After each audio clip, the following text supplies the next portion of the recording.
Яңа диагностик эшләнмәләр үсеп килүче буынны укыту, төзелеш, аеруча куркыныч җинаятьләрне ачу.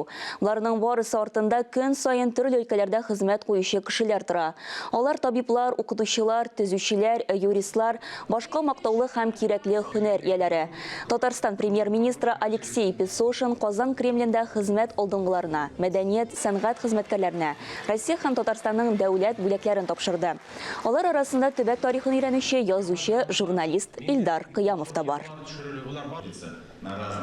Минем татар зыялыларының вәкиле буларак бер теләгем дә бар.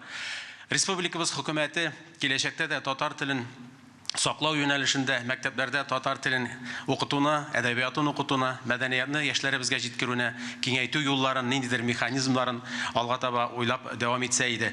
Һәм бу минем уйлавымча халыклар дуслыгының иң күркәм, иң матур чагылышы булыр иде. Һәм менә бу эшләгән эшләр дә, башкарылган хезмәтләр дә тагын да үзенең киңрәк нәтиҗәсен бирер иде кебек.